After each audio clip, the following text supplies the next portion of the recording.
एक कहावत आपने सुनी होगी, गरीबी में आटा गिला। ये इस वक्त टीम इंडिया के ऊपर एकदम फिट बैठती है। भाई पहले तो 46 के मामूली से स्कोर पर ऑल आउट हो गए, उसके बाद विकेट कीपिंग के दौरान ऋषभ पंत अपने घुटने को चोटिल करा बैठे।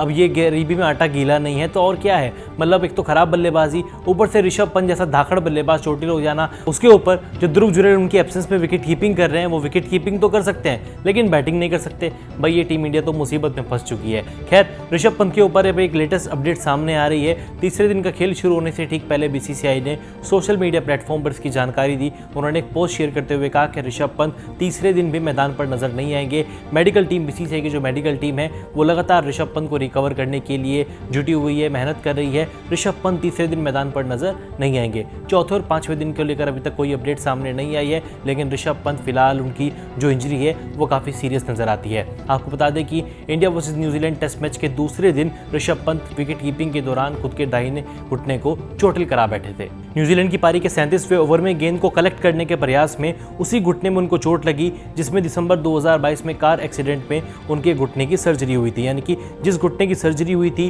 उसी घुटने में उनको चोट लगी है। ये चोट ऋषभ पंत को तब लगी जब रविंद्र जडेजा की गेंद पर डेविन कॉनवे के खिलाफ स्टंपिंग का मौका उन्होंने गंवा दिया। जब वह गेंद को कलेक्ट करने में विफल रहे तो गेंद सीधा उनके घुटने पर जा लगी, वही घुटना जहां पर उनकी सर्जरी हुई थी। पंत इसके बाद तुरंत मैदान से बाहर चले गए।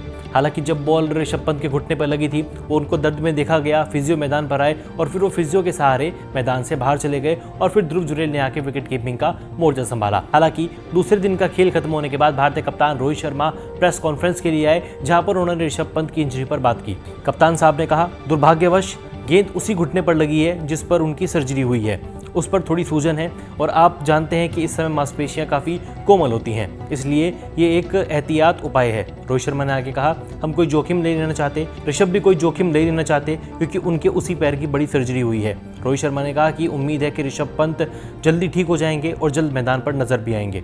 वाकई में भारतीय कप्तान रोहित शर्मा, टीम मैनेजमेंट के अलावा पूरा देश इस वक्त यही दुआ कर रहा है कि ऋषभ पंत जल्दी फिट हो जाएं और एक बार फिर से विकेट के पीछे से ऐश भाई, कम ऑन ऐश भाई, जो वो स्लेजिंग करते हैं उस तरीके की स्लेजिंग उनकी नजर आए, परेशान करते हुए नजर आए बल्लेबाजों को और जल्दी बैटिंग भी करें। हालांकि इंडिया की पहली पारी 46 के स्कोर पर सिमट गई थी, उसमें ऋषभ पंत टीम इंडिया के हाईएस्ट स्कोरर थे, 20 रन उनके बल्ले से निकले थे। खैर, उम्मीद है कि ऋषभ पंत जल्दी फिट होंगे और मैदान पर नजर भी आएंगे। लेकिन कई लोगों के मन में ये सवाल भी आ रहा होगा कि जब ध्रुव जुरैल उनकी एब्सेंस में विकेट कीपिंग कर सकते हैं तो बैटिंग क्यों नहीं कर सकते। मार्नस लाबुशेर ने तो एसएच में स्मिथ के चोट लगने के बाद बैटिंग की थी कंकशन के तौर पर, लेकिन आईसीसी का ये नियम कहता है कि कंकशन के तौर पर बल्लेबाज बैटिंग तब कर सकता है जब किसी खिलाड़ी को बल्लेबाजी करते हुए गर्दन के ऊपर चोट लगे। यानी कि बैटिंग के टाइम अगर ऋषभ पंत चोटिल होते तब कंकशन के रूप में ध्रुव जुरैल बैटिंग करने आ सकते थे, उनको बैटिंग का मौका मिलता। लेकिन चूंकि फील्डिंग के टाइम पर ऋषभ पंत चोटिल हुए हैं, इसलिए ध्रुव जुरैल फील्डिंग ही कर सकते हैं, विकेट कीपिंग कर सकते हैं, बल्लेबाजी नहीं कर पाएंगे।